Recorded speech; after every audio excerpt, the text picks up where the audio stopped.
Hello everyone, how study going on. 12th board के majority paper हो चुके हैं, फिर भी अभी भी दो इम्पोर्टेंट पेपर बाकी है। एक तो है आपका सबका favourite account and second one is one of the important subject economics. हालांकि इकोनॉमिक्स के प्रिपरेशन के लिए आपको बीच में ब्रेक नहीं है, नो प्रॉब्लम। आपकी साल भर पढ़ाई बहुत अच्छी हुई है, सभी लॉज ग्राफ्स आपने बहुत अच्छे से किए हैं, तो I think no problem there at all. तो पेपर बहुत अच्छा होने वाला है, अच्छे से सॉल्व करोगे आप, नंबर्स भी अच्छे आ जाएंगे, मार्क्स भी अच्छे मिल जाएंगे, तो कोई प्रॉब्लम नहीं है। रही बात इकोनॉमिक्स से पहले अकाउंट्स आपका फेवरेट है ही, प्रैक्टिकल सब्जेक्ट है, तो स्कोर बहुत अच्छा होना है। 100 ऑन 100 हर साल मिल जाते हैं बच्चों को, तो आपको भी मिल सकते हैं।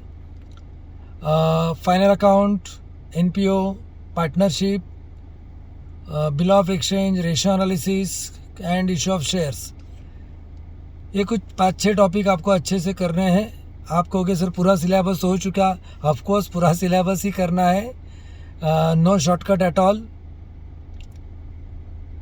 कई बार गड़बड़ कर देते हैं बच्चे की प्रैक्टिस करते हुए, प्रॉब्लम्स की प्रैक्टिस करते हुए, प्रैक्टिकल प्रॉब्लम सॉल्व करते करते थ्योरी के पास थोड़ा सा निग्लिजेंस हो जाता है, जबकि आपको ऑब्जेक्टिव निग्लिजेंस नहीं करने हैं। ऑब्जेक्टिव्स आपको 20 मार्क के लिए एग्ज़ाम में अटेम्प्ट करने हैं, तो वो आपके इजी मिलने वाले मार्क्स हैं, हक के मार्क्स हैं। तो ऑब्जेक्टिव सभी टॉपिक के बहुत अच्छे से करके रखना है आप लोगों ने। तो 20 मार्क्स वही मिल जाते हैं, बाकी रहे 80 मार्क्स, 20 उसमें से कॉलेज के पास है, 60 मार्क्स का पेपर सॉल्व करना है, तो बहुत अच्छे से स्कोर हो सकता है। 95, 96, 97 तो आराम से मिल जाते हैं।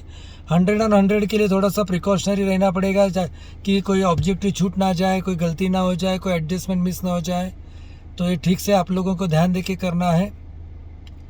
प्रेजेंटेशन की तरफ ध्यान देना है, जो आप लिख रहे हो वो रीडेबल होना चाहिए। गड़बड़ में क्या होता है, हम थोड़ा फास्ट लिखने की कोशिश करते हो, थोड़ा सा हैंड राइटिंग और प्रेजेंटेशन की तरफ ध्यान नहीं देते हैं, तो इसे ना करते हुए प्रेजेंटेशन की तरफ ध्यान दो। रीडेबल होना चाहिए, प्रेजेंटेबल होना चाहिए, ताकि एग्जामिनर भी हल्के हाथ से और फटाफट चेक करके आपको अच्छे से मार्क्स दे पाए। अंडरलाइन करो आपके हर आंसर को, ऑब्जेक्टिव्स का जो भी आंसर होगा और हर आंसर को आपने अंडरलाइन करना है। और प्रॉब्लम सॉल्व करते वक्त जो भी एडजस्टमेंट्स होंगे, वो एडजस्टमेंट का जो भी इफ़ेक्ट होगा उसे अंडरलाइन कर दो, मतलब समझ में आए कि आपने एडजस्टमेंट कहाँ किया है, और वो हाईलाइट करने की वजह से एग्जामिनर भी फटाफट चेक कर पाए और इम्प्रेशन भी आपका अच्छा हो जाता है कि पेपर अच्छे से सॉल्व हुआ है।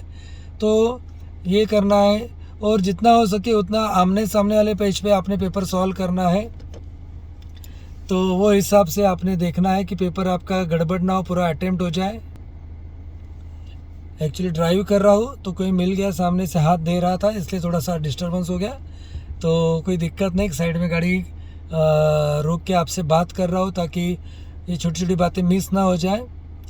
तो आप लोगों ने कोई भी प्रॉब्लम सॉल्व करते वक्त ऊपर इन द बुक्स ऑफ जो भी पार्टनर का नाम हो या फर्म का नाम हो वो लिखना है।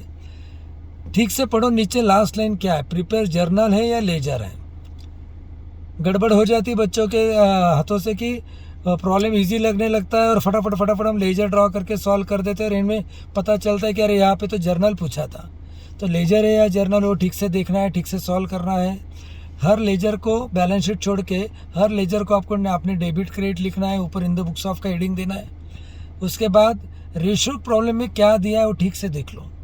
अगर रेशियो नहीं है दिया, then only it is applicable कि भाई if ratio is not given then it is assume to be equal, but if it is given in the ratio in the problem you should follow that ratio only.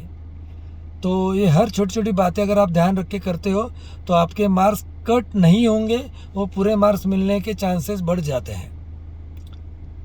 उसके बाद journal अगर कोई भी topic के आते तो and में आपने टोटल लेना है जर्नल का, नंबरिंग प्रॉपर करना है, नरेशन ठीक से लिखना है, नरेशन में गड़बड़ नहीं करना, नरेशन कंपलसरी लिखना है। तो ये हर छोटी छोटी बात अगर आप सॉल्व करते वक्त अगर ध्यान में रखो, जो कि आपको साल भर में क्लास में बताया गया था, वो छोटी छोटी बात ध्यान में रख के अगर सॉल्व करो तो I don't think there will be any problem to got 100 on 100 marks in accounts. So you have prepared enough, you have practiced enough.